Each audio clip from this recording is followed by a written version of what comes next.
ओम श्री परमात्मने नमः। भजन किसका करें? पार्ट 5।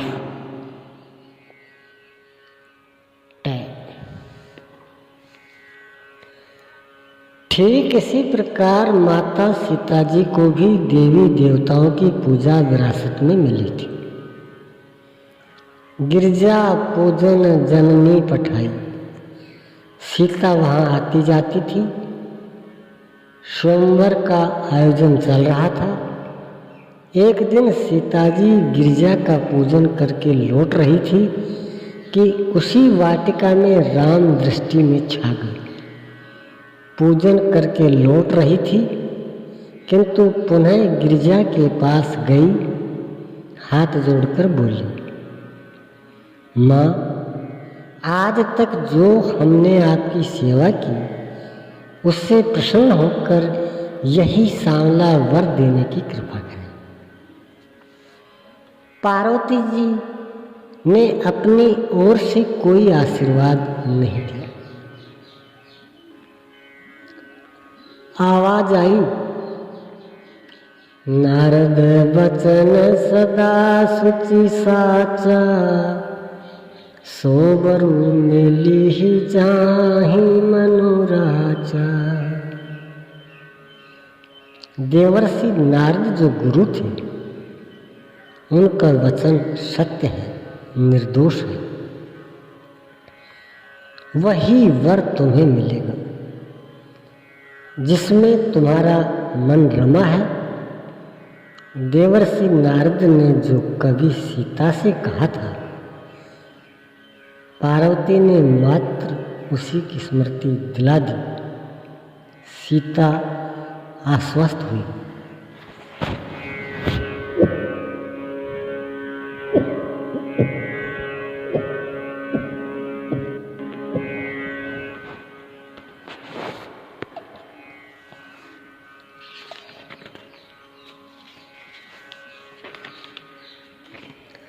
धनुष यज्ञ की स्थली पर पहुंचकर जब सीता ने उस विशाल धनुष पर दृष्टिपात किया, जिसे तोड़ने में 10,000 राजा असफल रहे, तो वे अधीर हो उठी कि ये सुकुमार इसे कैसे तोड़ पाएंगे।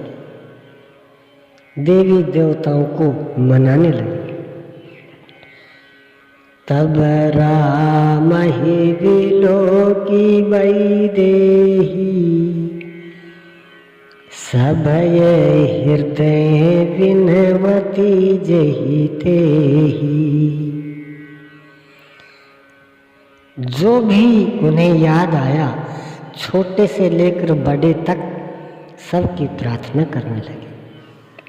जैसे हो प्रसन्न महेश भवानी, शंकर जी को मनाने लगे। उनको छोड़कर भवानी को मनाने लगे, जिनसे वरदान मांगा था।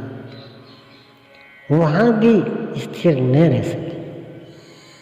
गणनायक वरदायक देवा, आजू लगे किन हम तुह सेवा।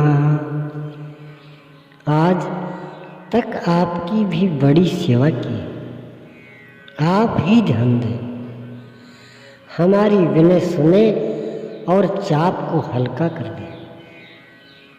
उन्हें भी छोड़ दिया।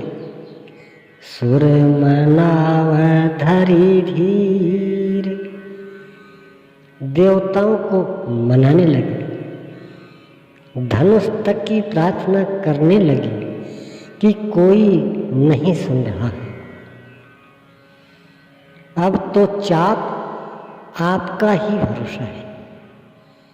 आप स्वयं हल्के हो जाइए, किंतु अभी से हल्के न हो जाइएगा, अन्यथा कोई भी तोड़ देगा। राम को आता देखकर ही हल्का होइएगा।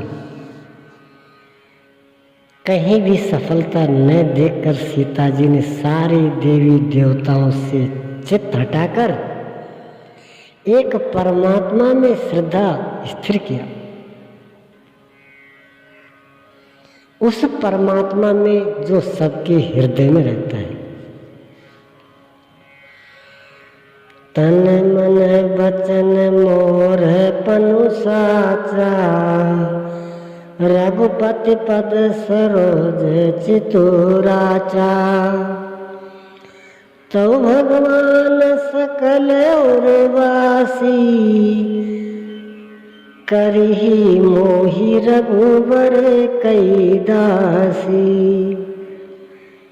यदि मन क्रम वचन से मेरा प्रेम सच्चा है और राम के चरण कमलों में निवास करता है, वह भगवान हमें राम की दासी बना दे।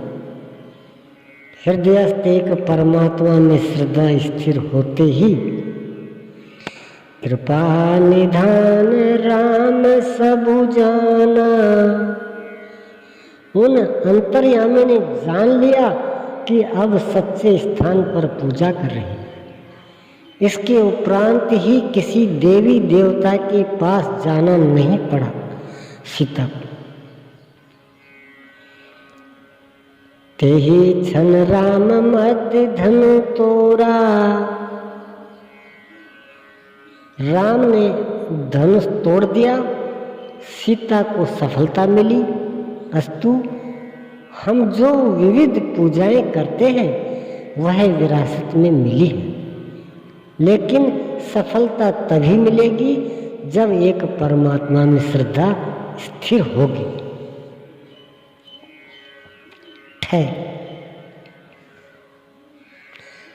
ठीक इसी प्रकार की पूजा माता कौशल्या ने की थी। राम का राज्याभिषेक सुनकर वे आनंद मग्न हो गए। पूजा गृह में चली गई। पूजे ग्राम देवी सुरनागा, कहे बहोरी देन बलि भागा। उन्होंने ग्राम देवियों देवताओं और नागों का विशाल आयोजन अर्थात वैभव के साथ पूजन किया। उन्हें बलि चढ़ाने की मनोती मानी कि यदि हमारा कार्य सिद्ध हो गया तो आप सबको बलि भोग दूंगी।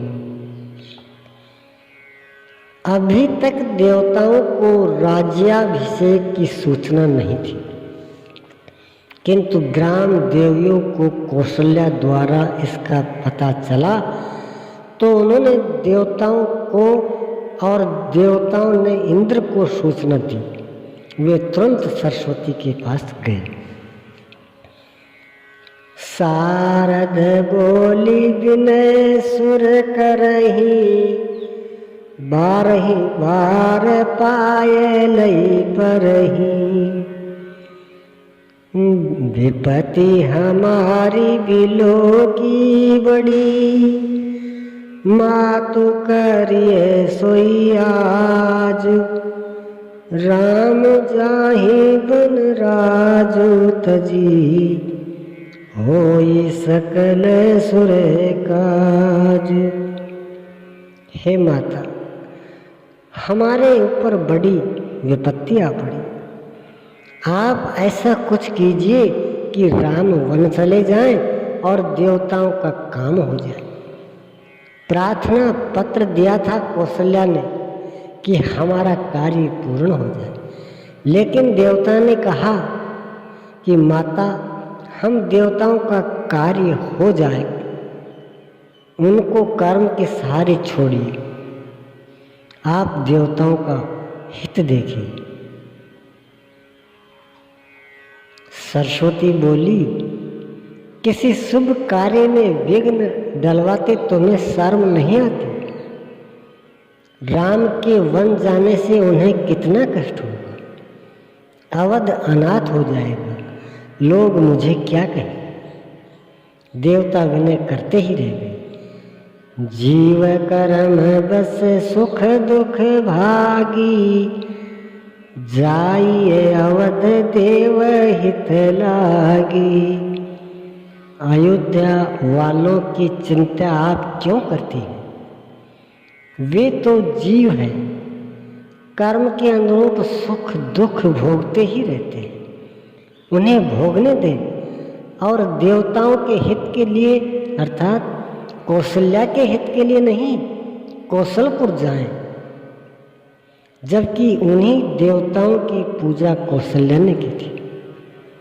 ऐसे देवताओं से आप कौन सी आशा लगाए बैठे? आप उसकी पूजा क्यों नहीं करते जिसके लिए गोस्वामी जी ने बल दिया है, जिसका नाम मेटत कठिन कुअंक भाल के, जिसकी आराधना से कर्मों का बंधन कट जाता है। सरस्वती को हिचकते देख देवता बार बार उनके चरणों में गिरकर निवेदन करने लगे। बार बार गही चरण संकोची, चली विचारी विबुध मति पोची। बेचारी संकोच में पड़ गई, रास्ते भर विचार करती रही कि देवताओं की बुद्धि कितनी खोटी है। ऊंच निवासु नीच कर तूती, देखी न सकहीं पराई विभूति। इनका निवास बहुत ही ऊंचा है लेकिन करनी बड़ी खोटी है। ये किसी की बुद्धि वृद्धि नहीं देख सकते। जिनमें इतनी ईर्ष्या है, जलन है, क्या यही आपके आदर्श हैं?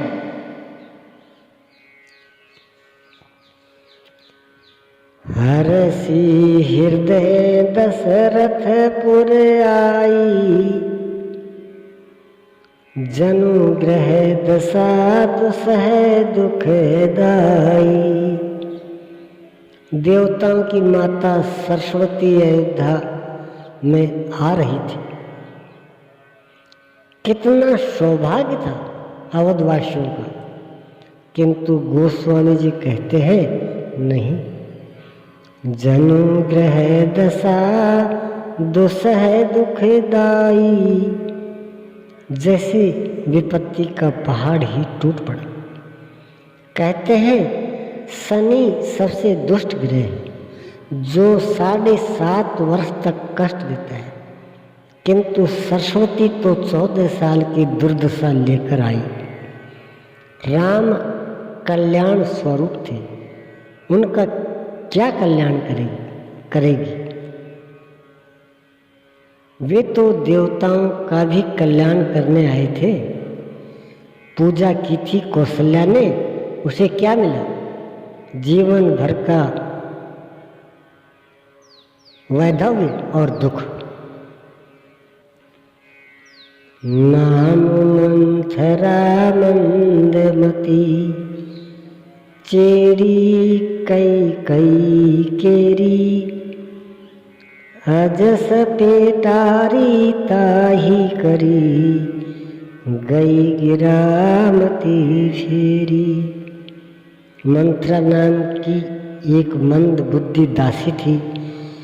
उसके मस्तिष्क में प्रवेश कर उसकी बुद्धि को विकृत कर सरस्वती लौट गई। आप ध्यान दें कि बुद्धिमान और विवेकी लोगों पर इन देवी देवताओं का प्रभाव नहीं पड़ता। केवल मंद बुद्धि वाले ही देवी देवताओं से प्रभावित होते हैं। देवी देवताओं का ऐसा ही चरित्र उस समय देखने को मिलता है जब भरत जी श्री राम को लाने चित्रकूट जाते हैं। देवता प्रयास करते हैं कि राम और भरत का मिलन ही न हो। इनके कुत्सित चरित्र की पराकाष्ठा भरत राम संवाद के अवसर पर देखकर मानसकार कहते हैं, मगवा महामलिन मुए मारी मंगल चहत।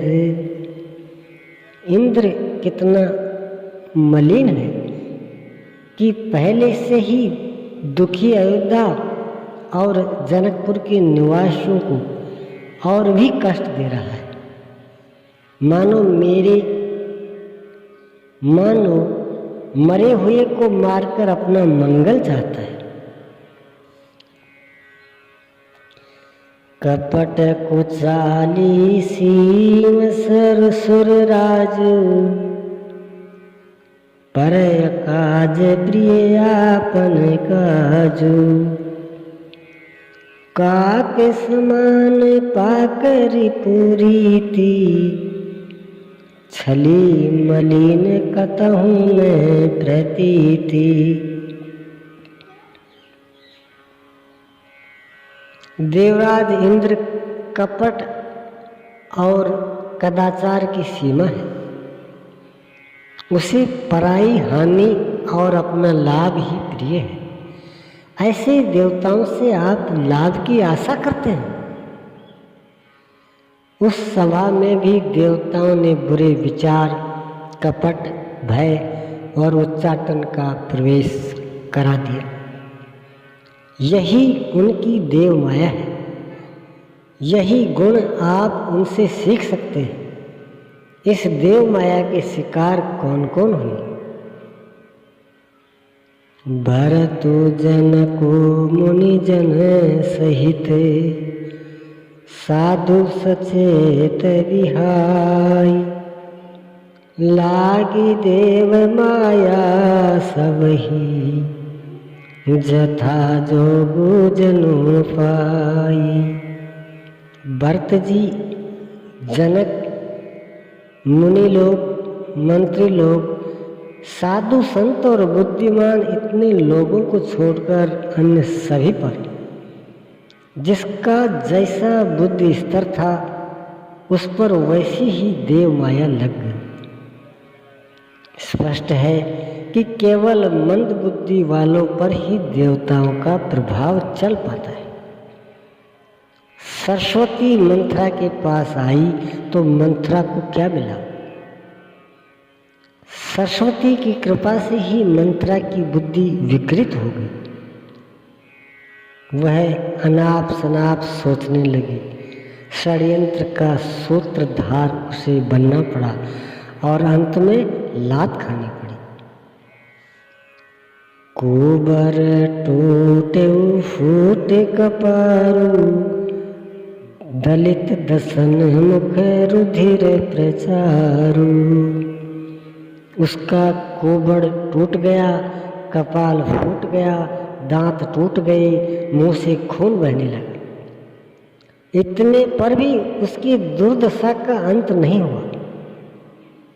उसका झोटा पकड़ पकड़ कर घसीटा गया। जिसके कंठ में देवताओं की माता सरस्वती बैठ गई हो, उसका सम्मान बढ़ जाना चाहिए था, किंतु वह ऐसी अभागन निकली कि इसके पश्चात संपूर्ण रामायण में उसका नाम तक नहीं आया।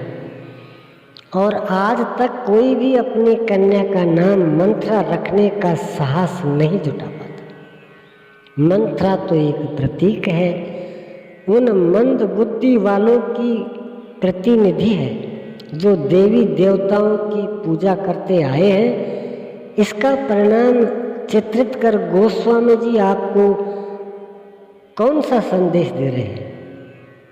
क्या आपने कभी विचार किया कि पूजनीय कौन है? ओम श्री सद्गुरुदेव भगवान की जय।